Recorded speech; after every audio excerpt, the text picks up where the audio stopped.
All right, guys, good morning. Today we're going to be talking about advanced project tracking in our free training Thursday. This is going to be covering some of the more obscure parts of projects, making sure that you guys are aware of some of the things that are maybe hidden in the background, getting you guys just up to that next step on your workflow and due date monitoring through the use of projects. So that's going to be kind of our goal for today. If you guys didn't listen to or weren't a part of our previous projects and getting started with projects webinar, we did talk about in that what a project is, projects versus assignments, concurrent versus sequential workflow projects and workloads, and what the difference between those are and how they work together. Basic workflow process, how to move things through their steps, and then some of the project reports that are available to you. So we're not going to backtrack on much of that stuff. So if you guys are curious on those types of things, make sure to go check out their webinars section on Abacus's website. We'll get to that point in just a second. But let's talk about what we're going to be kind of covering today in broad strokes. First couple things here is going to be diving into the work list budget button. If you guys aren't sure what that is, there is a lot of options in there, and it does lend a lot to what we would consider to be advanced projects. So we're going to be talking about that type of stuff. We're also going to be discussing adding budgets versus adding assignments and what the difference between those two things are. When you guys are in your work list and you click on the plus sign in there, you'll see a couple options, and we're going to discuss kind of how those are going to work together. Viewing associated time cards, a lot of you probably know that part already, but we're going to be talking about how to do that from within inside the project itself. That way you don't have to jump to the time section or jump to the billing section and filter and sort. You can just see the time that's been tracked against the project that you're on directly from the project. So we're going to be showing you some of that stuff. Some of the due date alert options, and discussing the difference between due date alerts and unprocessed alerts and how you can manage those. There's some major things that come down the pipeline with that as far as questions, so we're going to discuss that. We're going to be diving into the manage button, giving you guys some tips and tricks when it comes to how to manage things in mass for all clients, and then also using notes, the notes section inside the project itself, and how you can use that for review points and that type of stuff. A little bit more of an advanced option with that. So that's kind of our game plan for today, to discuss some more advanced options. Here's some more information for you just ahead of time here. If you guys need any additional training after this, or any support if something's not working or something like that, you can always reach out to us, abacusnext.com/support. And then to take a look and see upcoming webinars, or even accessing past webinars that we've already done, like the beginning projects webinar, please visit the abacusnext.com website /webinars. That is a great starting point for all of the information that you guys need. So please check that out. Again, abacusnext.com /webinars. If you guys have any other, training related questions, project related or otherwise, you can always email us directly here at OfficeTools, training@officetools.com. That goes to our whole team, and someone will get back to you as soon as possible with the answers to your questions. That is the best way to get a hold of us, training@officetools.com. Last but not least, housekeeping stuff here. Abacus Maximus. This is our conference, our annual conference. It's being held this year, July 9th, 10th, and 11th. Here's some information up on the screen.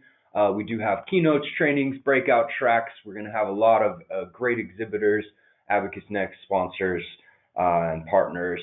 There's a couple events that you guys definitely don't want to miss, and tickets are on sale now. So for those Office Tools users who have been part of Accelerate or our annual users conference before that, this is kind of what that is going to entail. It's going to be a lot of users. It's going to be a lot of Office Tools related tracks, industry related tracks, and even going beyond our industry and into more ways to manage practices and that type of stuff. So please check that out. I know as you guys are winding down for Abacus or for Office Tools customers, as you guys are winding down from your busy seasons, that might be something now to start start looking into. So if you guys are curious on that, abacusmaximus.com, it's on screen there. Go take a look. Tickets are on sale, like I said before, so jump in now. Prices do tend to go up. So, if you guys are interested in that, definitely reach out and get your tickets now. So abacusmaximus.com for more information on that. So without further ado, we're going to go ahead and jump into the program here. We're going to follow our plan of action. We're going to start taking a look at the work list / budget options. So we're going to be working in the context of this project that we have here on screen.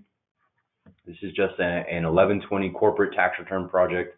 It's just fake data. This is just what we're going to be working within. So if you guys aren't familiar, your work list / budget option is located here in the toolbar. We are on a project and we are on a client at this point. So the work list / budget does apply to the selected project.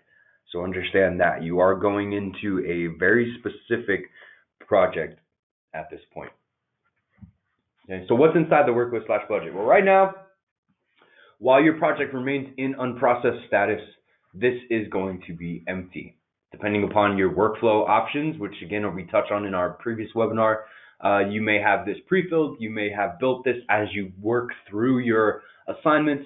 This should be something that should always have something in here once you've started your actual project. Okay, so we're going to go through the typical motions here of just assigning this project to its first step. We'll go ahead and choose input prep. It has a sign date and a due date, and we'll just give it to our staff member here, and we'll notice that it pops up down here on our list. Now, what you will notice is that work list / budget option does light up red. Okay, that indicates that there's information that is stored inside of there. That's a common theme throughout all of OfficeTools, just in case you didn't know that or weren't aware of it. That indicates, hey, you have something in there. Something is stored inside of there. There is the update over here on the right-hand side that does show that it's in that assignment. But if we go into the work list here, we can see that it shows us that assignment that we just created. Shows us the staff, shows us the assignment, the note that might be associated with that, assigned date, due date, so on and so forth. Okay. Now, this is a very important tool in your advanced project options because it's going to show you a lot more than just a list of assignments. Okay, so this is going to show you budget information. It's going to show you actual information, as you can see on here, and it's going to go well beyond just seeing what the assignment is and who it's assigned to. Now, even that, okay, is accessible in different manners. So what we want to make sure of is that you guys are aware, inside the work list, there is a settings icon up here in the toolbar. Okay, and this is really important because of the fact that it allows us to increase the amount of information that is showed on this work list. So right now we have checked off here showing budgets. So if you guys aren't aware, showing budgets is kind of what puts these columns here at the end. If we uncheck that, you'll notice that that goes away and it's just basically now your list of assignments. Okay, so if we go back into those gears, we click on show budgets. You can see it adds your original hours, current budgeted hours, actual time tracked, remaining budget hours, all of your budget rates and budget totals inside of here.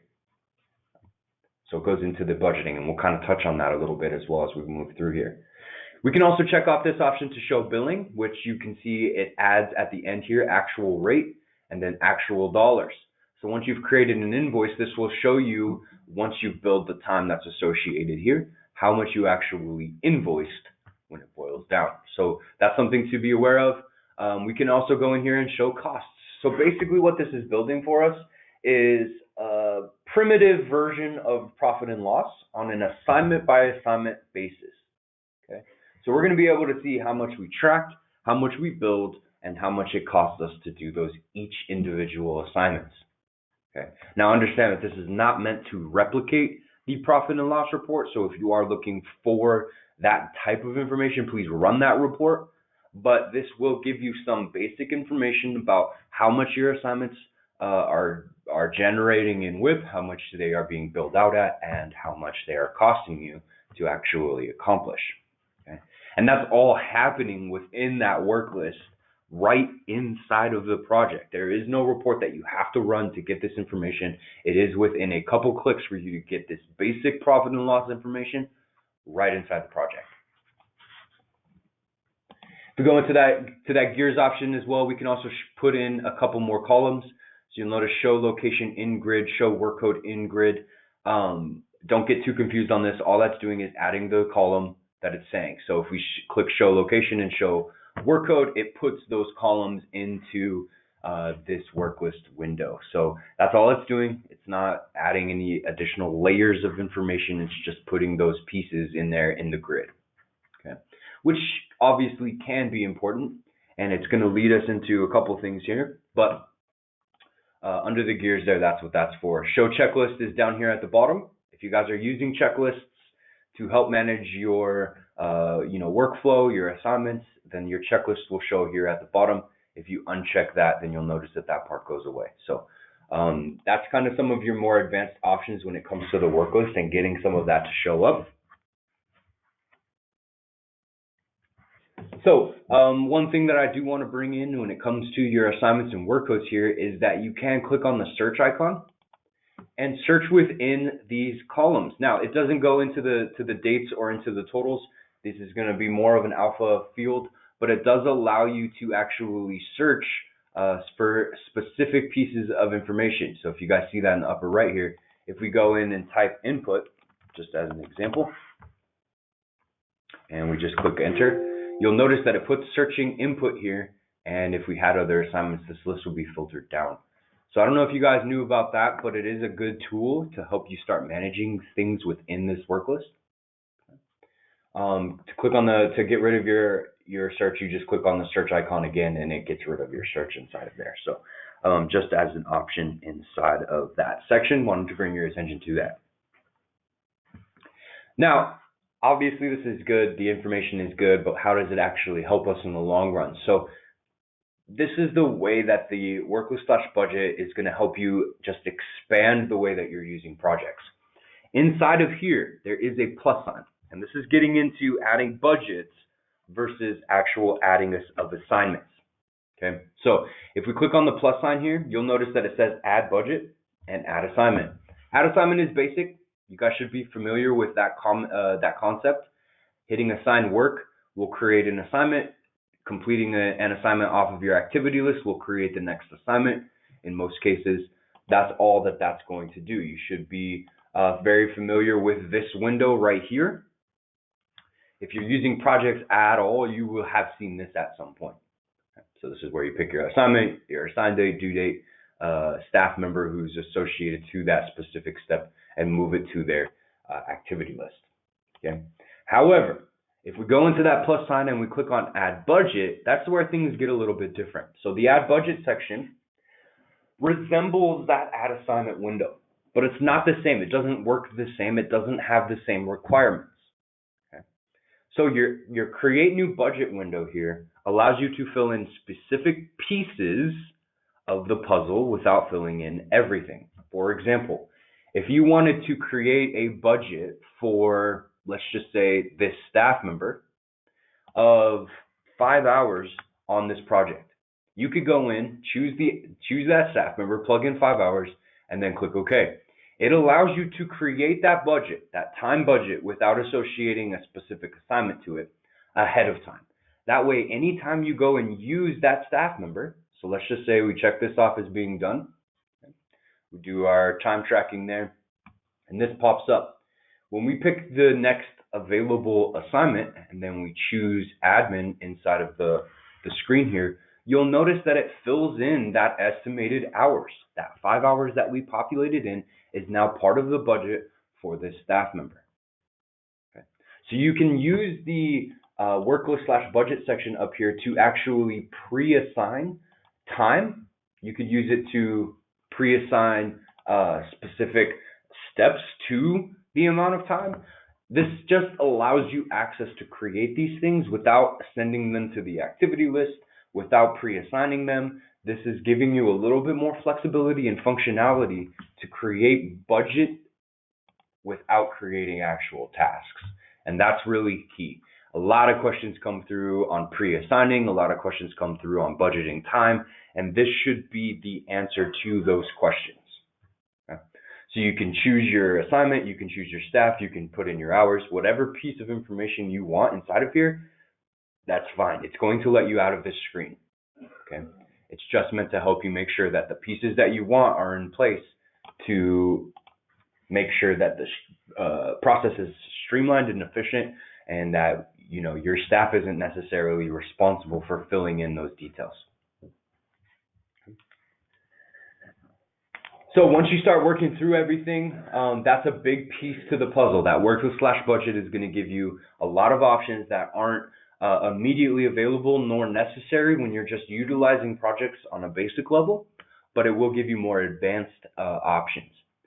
Just to jump to the next topic here, we have viewing associated time from the project. This is important to really understand because in the long run, it's going to help you kind of see how much time you're spending on a project and get a good basis before you bill it, before you move it on to the next step, whatever it is. Obviously, there is the section down here at the bottom for hours, okay? And this will show you the actual amount of time tracked. But a lot of time what happens is you get to the point where you're over budget and you want to dive into why are we over budget? Where did it go wrong? What step is the step that causes the issue? What staff member is struggling? Whatever the case may be, this doesn't give you that information by viewing it in the budget section here. You do need to go in and actually view the time that's been tracked. Now you can do that from the work list as well, okay? But things might get a little muddied inside of there. So going into this icon here where it says time card will allow you to show the associated time that's on this project. Now obviously we don't have any yet, but you can see that this is going to show you all of the time cards that have been tracked. You have the opportunity of filling in filters, and you can also see totals here as well. So this will give you the ability for you to check and see where you are inside of this project, what staff member is tracking what, and make sure that you are on top of things before going in and being surprised on a report, right? Running monthly WIP reports, or however often you guys are running your WIP. A lot of times that's not the time that you want to figure out that you're over budget. You want that to be something that's in front of you and that you can check while you are working on the job. Okay. So understanding where to access that information is really important and does lend itself to more of an advanced project usage. So again, under the time card button here in the toolbar, if you just click on that, show associated time cards, gets you to that window. Okay. Like I said, you can also view it inside the work list. If you guys have the budgets turned on, it will show you that as well. Who's over budget on which step down the line. Obviously, if you guys are creating more than one step for the same, let's just say prep, then again, that can become a little bit muddied. But in the long run, this should give you some pretty good information as far as the budgets as well.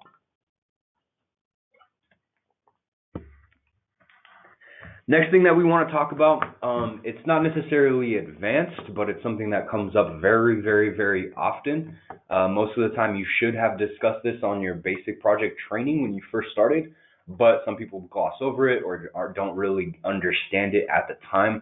Now that you guys are looking to get more advanced, it's important to understand how these actually work. So we're going to be talking about the reminder options for due date and the reminder options for unprocessed, and get you guys on the same page for that. Because a lot of times what happens is down here at the bottom, you get 4 alerts for the same project, it looks like, and people tend to start panicking with that. Like, why do I have the same alert on my list 4 times? Obviously, OfficeTools is broken, and that's not necessarily the case, okay? So where these options are located is going to be under the setup menu. So if we go to setup, and then we go to my company, and go to information and settings, okay, we're going to see all of our global options here. We're going to choose projects. Okay. Now, a lot of these we should have discussed prior to this, so you should have most of these already selected. But for this specific option, we're going to jump to your reminder options tab here. Now, inside of here, you guys have 3 alerts. And remember that these are going to be global. You also have these same alerts on a project level. So if you go back to your project definition, you should have the same type of alerts. Okay. But inside of here, we have project due date reminders, and we have if this project remains unprocessed. And these are the two that we're going to focus on. Okay. So your project due date reminder is a good way to think of this is this is going to alert you if the project is not done within 5 days of the due date. So if you get to 5 days before the due date of a project and that project is not finished, this alert will pop up on the project manager's activity list. Okay, so that's important to understand. Your due date reminder is an unfinished alert. Okay, that's a good way to think about it. Unfinished alert is the due date reminder. Okay. If this project remains unprocessed, now that is a lot different than the due date reminders.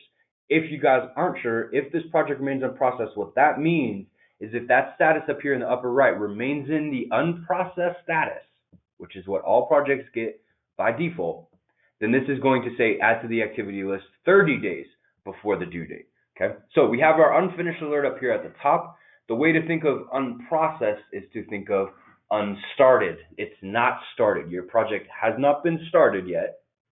Add to the project manager's activity list 30 days before the due date of that project. Now, a lot of times people are going to pick one or the other here. They don't typically want both because of that option. So you want to make sure that you guys are thinking of which one you want to utilize. But remember, your due date reminder is going to be unfinished and your unprocessed reminder is going to be unstarted. Okay. So that's kind of our options on that. So we have a couple of questions I'm gonna go ahead and look at here. It has to do with how best to replicate the project checklist between jobs rather than copying line by line. This is if we have a new client who's going to use the same checklist as an existing client. All right, so as far as checklists go, if you hand create checklists, meaning that you go into the project manually and fill it in, there isn't really any way to copy that to another project for a different client. But you can pre-build your checklists on a global level. So if it's more job specific than client specific, you can, under your project definition, jump into that and go to your checklist options here to pre-build your checklists. Okay, so that would apply to the project as a whole. So anybody that uses that project would get the same checklist. Okay, but if you manually key that checklist in for one client, there isn't really any way to take that and copy it to another client. Okay, so understand that. If you guys aren't aware, go ahead and fill in any questions that you guys have over on the right, wherever you guys moved your thing. Type in your questions there, and I'll go ahead and answer them as they come up and become relevant. Next thing that we want to talk about here is going to be the Manage button. Just in case you guys aren't familiar with the Manage button, it's extremely helpful, but it's also extremely powerful. Okay, so what you want to make sure of is that you limit the access that people have to this button. So if you guys aren't familiar, there is a section for user rights. Under that, there is a section for projects, and under that project's user rights options, there is a Manage button option inside of there. Not the project manager button, but the Manage button. Go ahead and uncheck that for people who shouldn't really be in here. And the reason why I say that is because this Manage button allows you to do things in mass, and that does include deletion. So if you have maybe somebody that's disgruntled or somebody that's click happy, they could go in here and accidentally delete all the projects that exist in your database. Now, there is a level in there of security. It's not just as simple as deleting or hitting the delete button. You will have to type in the word delete, case sensitive. So it's not just like, oh, I could accidentally click two things and everything's wiped out. If it happens, you know that somebody did it because they would have to have typed the word delete in there. Okay, but this as a whole is going to show you all of the active projects that you have. You can see in here, it says active projects. It doesn't mean that it's going to show you completed things, right? So if you're looking for that, you got to run a report.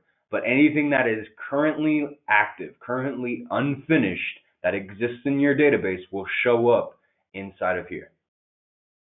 Okay. And this is all clients, all projects, all types of projects, all assignments, right? All project managers. This is just going to show you everything.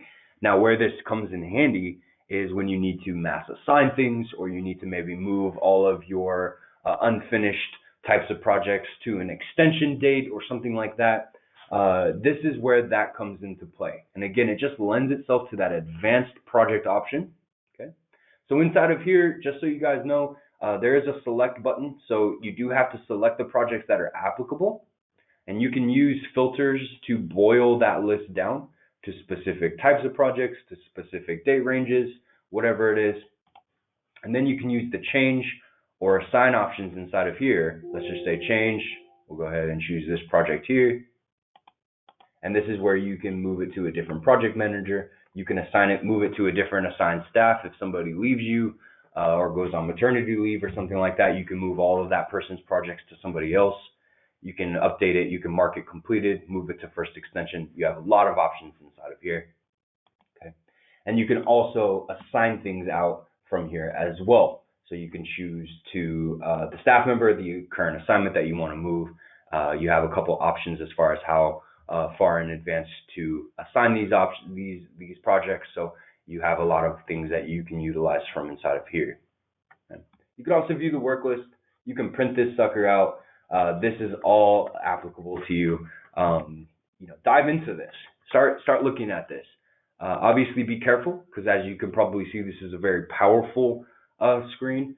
But if you guys are looking to kind of take a look on a firm level and manage the projects that you have a little bit better, that manage tool will come into play pretty heavily. It's just a version of reports, but it's something that's dynamic. You can make changes from that screen. All of that information is also located in your report section, utilizing current status report or due date report. That should all be in there as well. All right, next question that we have typed in here is the receive date in the project assignment independent of the receive date on the project home screen? How does the assignment receive date display on reports? Typically, your assignment receive date isn't going to be on reports. It's going to be more focused around your project receive date right here, or your delivery date.